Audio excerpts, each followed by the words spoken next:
Ito, pakinggan naman natin yung interview ni Bato kay medyo binanatan siya dito ni ni Ted Filon, pero gusto ko yung ganito. Si Ted Filon, itatanong niya yung mga crucial na tanong. Parang kami din yan eh. O hindi ibig sabihin si Ted Filon, binabalaw sa ubas si Bato rito kasi nasagot naman ni Bato yung lahat ng mga tanong niya rito. Pasok, Ted Filon. Ngayon, ang nagre-replay ng inyong mga naging unang pahayag tungkol dyan sa ICC arrest warrant na yan. Halimbawa po yung kay Ginoong Trillanes, yung make my day, sige, ngak-ngak ka ng ngak-ngak, punta ka dito, posasan mo ako. Even before that, ang dami po nito eh. Even in our show, sinabi po ninyo, before pa ho yung arrest warrant na yan, na kapag dumating yan, I will be man enough, haharapin ko yan. Hindi ako... Sinasabi ngayon dito ni Ted Filon, na Bato de la Rosa, dami mo sinasabi dati. Sabi mo dati, matapang ka. Trillanes, pumunta ka rito, ikaw mag-aresto sa akin. Ngayon, nagpunta na si Trillanes dyan, hindi ka na nagpa-aresto. Anong nangyari, Senator Bato? Sa akin, sa ganyang bagay, okay lang. Wala namang epekto yan sa bayang Pilipinas. Ang pinakamalaking mambubudol, so parang sinasabi mo ba na si Bato de la Rosa is not man of his words? Si Marcos nga eh. Sinabi mismo ni Marcos na hindi makikipag-cooperate sa ICC. Sinabi mismo ni Marcos na hindi niya ibibigay si Pangulong Duterte. Pero siya mismo nag-utos na ibigay si Pangulong Duterte. Bakit hindi natin ginigisa yun? Nangako si Bongbong Marcos ng unity noong kampanya. Ano nangyari sa Pilipinas ngayon? Unity? Hindi. Sila mismo nag-away. Ano nangyari? Bakit hindi natin, ba't di natin singilin si Bongbong doon? Ito lang, napakaliit lang. Itong hamon ni Senator Bato de la Rosa kay Trillanes lang. Dahil tarantado naman talaga yung si Trillanes. Kung sabihin na natin, hindi tumapad si Bato de la Rosa sa hamon niya kay Trillanes, ano naman? Anong naging epekto nun sa bayang Pilipinas? Naghirap ba tayo? Yumaman ba tayo? Lumubog ba tayo? Lumutang ba tayo? Hindi, di ba? So kung ako si Senator Bato de la Rosa, sinabihan mo ako ng ganyan, okay man lang yun sa akin. Sabi mo na bakla ako. Sabi mo na sinungaling ako. Naka-apekto ba yan sa bayang Pilipinas? Hindi. Yung pagiging bakla at sinungaling ni Bongbong Marcos, yung pagiging sinungaling ni Boying Rimulya patungkol dito sa kaso na ito, at sa napakarami pa nilang pagsisinungaling sa bayang Pilipinas, hindi importante sa inyo. Napakabigat ko ba? Napakasikat ko ba na Pilipino para yung aking hindi napanindigan na hamon ko kay Trillanes, tain-tai kayo? Di ba? Ganyan ang mga sagutan. Putang ina si Boss Dada interview nyo, tingnan mapapahiya kayo lahat. Takot. And then, alam mo kung takot lang, hindi naman talaga takot si Bato de la Rosa. Kung gusto mo, magbarilan sila ni Trillanes. Ba't si Trillanes? Ba't si Trillanes? Sinamon ni Robin Padilla ng barilan sila. Ba't hindi naman nagpunta? Kasi dyan, kaya nagpunta si Senator Bato de la Rosa si Senator Trillanes, dating senador na talunan. Na si Trillanes dyan, kasi mag-grandstanding lang yan dyan. Gusto lang yan ipahiya si Bato de la Rosa. Napahiya na si Bato de la Rosa. Ano ngayon? And besides, sabi ko nga sa inyo, sino napahiya? Si Bato o sila? Sila napahiya. Dahil hindi nila nakuha si Bato. Natakbuhan sila ni Bato, tanda-tanda na ni Bato. Alam niyo ba kung ba't bumilis tumakbo si Bato? Naka-Baker Slim yan. Nagpapayat din yan. Pinaghandaan niya yan. So sino mas nakakahiya ngayon? eksena po na napanood ng mga Pilipino na kayo nagkukumahog na tumatakbo at iniiwasan yung NBI. How do we reconcile that? Well, that's a basic human instinct, no? Self-preservation. Self-preservation yan. Sino ba namang tanga na gusto magpapahuli? Sabihin na lang niyo ako na ako ay, okay lang, sabihin niyo ako na ako ay duwag.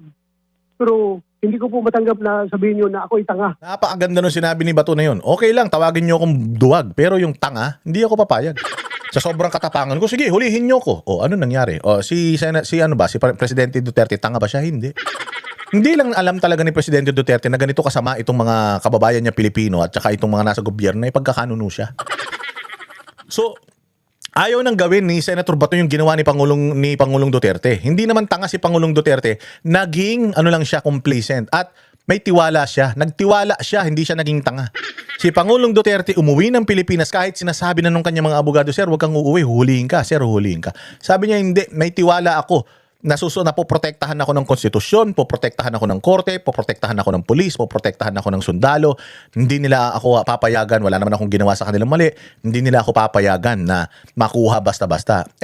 Nagkamali siya ng pinagkatiwalaan eh. Parang kayo din, bumoto kayo kay Bongbong Marcos, nagkamali kayo ng nagtiwala kayo kay Bongbong, tingnan nyo, pinagnanakawan tayo. Di umano.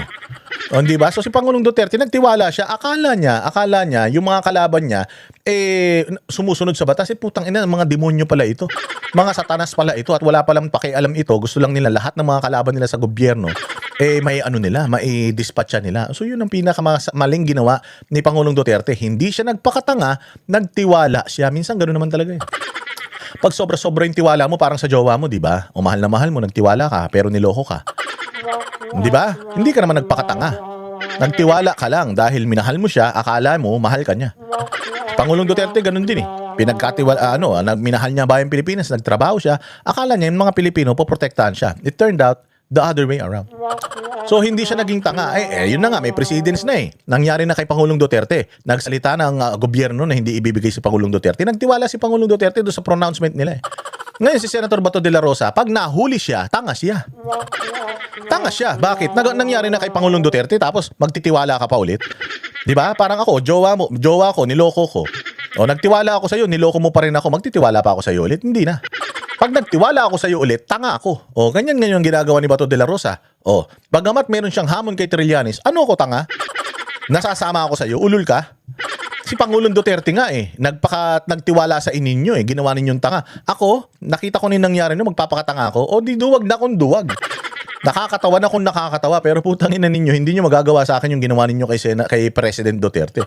So sino ang nanalo dito? Si Senator Bato. Pagtawanan nyo ako, paki ko, parang ako din, sa basher ko. Araw-araw binabasya ko, araw-araw inaasar ako. Oh, naasar ba ako? Hindi. Bakit? Putang ina, pakialam nyo. Ang saya-saya ng buhay ko. Di ba? Nagpapahuli. Alam na puhulihin ka, magpapahuli ka. Hindi po ako ganun katanga na magpapahuli. Kaya I have to. Yung nangyari sa hagdanan is run for your life yun. Opo, pero yung pong pagpapakumbaba ngayon, pero yung pong inyong dating-dati, no, na matapang. Matapang naman talaga siya. Alam mo, ang daming mga NPA na patay niyan. Galing na Mindanao yan. Ang daming mga inoperate niyan. Mga terorista, NPA, mga kriminal. Huwag mo sabihin, Ted Pailon, na dahil lang dyan na wala na yung tiwala mo sa pagiging matapang niya. Gusto mo, suntukan kayong dalawa. Di ba? Bakit mo pinagpipilit? Matapang yan si Bato. Alam na natin na matapang yan si Bato. Kasi kung hindi naman pala matapang si Bato, bakit pinapakulong natin si Bato ng extrajudicial killings? Hindi naman pala matapang yan eh. Di ba? So, sabi nyo nga, sobrang tapang nila eh. Kaya nga may kaso sila ngayon ng human rights violation eh. Sobrang tapang nila eh. Tapos ngayon, ipinipilit mo kay Bato de la Rosa na hindi mo matapang ka. Matapang naman talaga yan. Matapang yan, hindi mo matatawaran ng tapang yan, Ted Pailon. Ikaw, hindi ka pa sumabak sa labanan eh. Sumabak yan sa lahat. Abu Sayyaf, Maute, ISIS, adik, kriminal, sindikato, lumaban yan. Buhay pa nga hanggang ngayon eh. Kita mo ba yung mga documentary tungkol sa kung paano niya giniba yung komunismo dyan sa Mindanao? Yun si Ted Pailon minsan okay ka, minsan hindi rin, pero okay lang yan. Maganda yung mga ganyan. Yung pong inyong dating na challenging, yung pong walang takot. Sinagot na nga yun eh. Sinagot na nga niya. Pwede akong tawagin yung duwag, pero hindi ako tanga. Ano pang kailangan, Ted Pailon? Bingi ka ba? Diba? Make my day. Meron pong mga ngayon, reaksyon na ngayon ganyan kayo, pero nung una na kayo po'y nakaupo sa pwesto, hanggang sa bago dumating itong ICC warrant of arrest. Kaupo pa rin naman siya sa pwesto ah. Senador pa rin siya hanggang 2030. Ito naman si Ted Pailon. Ano gusto mo palubasin? Tanga ka ba? Iba ho kayo nun eh. Paano po namin dapat tangkilikin yun? Wala naman siyang pakialam kung tangkilikin mo siya o hindi. Kung maniwala ka sa kanya o hindi, Ted Pailon, wala siyang pakialam. Bakit? Di ka naman makakatulong sa kaso niya eh. Di ba? Di ka naman makakatulong sa kausa niya. Bakit? Pag naniwala ka ba sa kanya, mawawala na yung ICC? So kung tingin mo sa kanya, bakla siya, di bakla siya. Anong problema ron? O napaka-importante mo bang tao, Ted Pailon, para isik yung iyong confirmation? Sino ka ba? Kasi noon naman kasi, Ted, binigyan ako ng assurance si Pangulong Marcos na never kami ni President Duterte pagkakanulo niya sa ICC. Dahil sabi niya sa akin, 2 beses eh, na huwag ka maniwala dyan, Bato. Hindi ko papasukin ng ICC dito dahil wala yung jurisdiction sa atin. Hindi na tayo membro ng ICC. Hindi kayo magagalaw ng ICC. Kasi kung gagawin ko yan, na papayagan ko ng ICC makialam dito sa atin, after President Duterte, after you, sinong next? Baka kami na naman ang pagkialaman ng ICC. So bakit ako papayag? So ganun katapang yung stance noon. Dahil alam ko, ang stand ng Philippine government is not to cooperate with the ICC. Ngayon, bumaligtad, ipinagkanulo na yung Pangulong Duterte sa kanila. So, alangan naman magtapang-tapangan pa rin ako na hahamunin ko si President BBM na, sige, isurin. O yan ang matapang na tao, yung kayang umamin ng kanyang pagiging malambot. O matapang ako nun. Ngayon hindi na eh. Ayaw kong makulong eh. Noon wala pa naman akong warrant. Ngayon may warrant na. O hindi na ako matapang. O anong problema mo ngayon doon, Ted Pailon? Anong masama doon? Self-preservation nga yan. Ayaw niyang mangyari sa kanya yung kay Pangulong Duterte. Hindi naman mayaman itong mga De La Rosa na ito na buwan-buwan pwede silang pumunta doon sa Europe. Ted Pailon, putang ina, minsan wala ka rin sa hulog eh. Interview ako doon.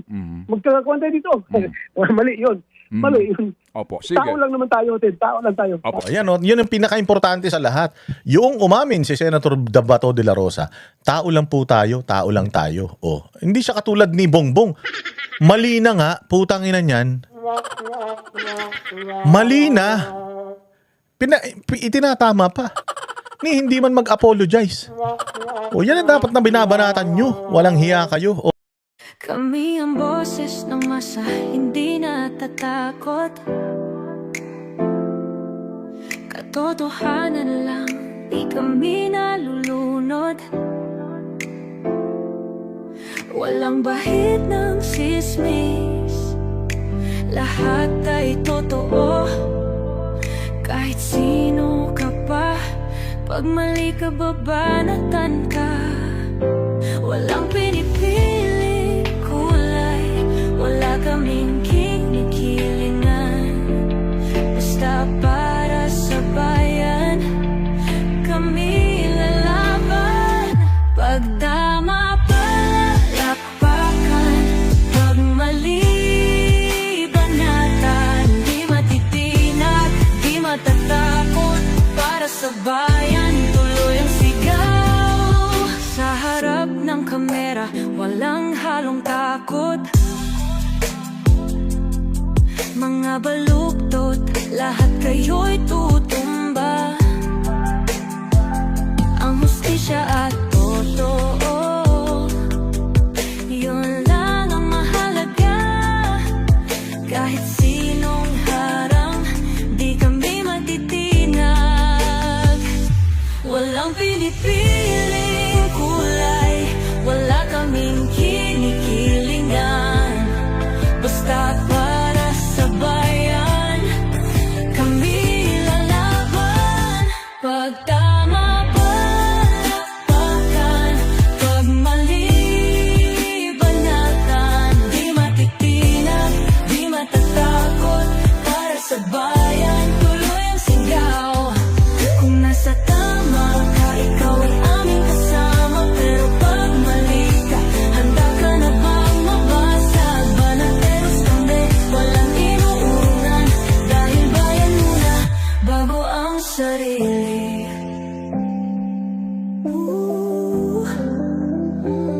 Bago ang sarili.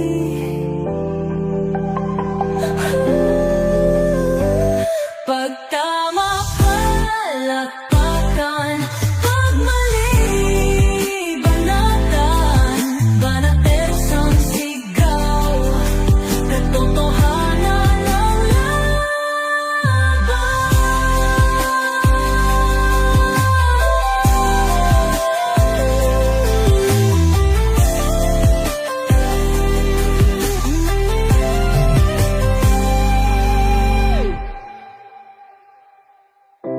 sa harap ng kamera, walang halong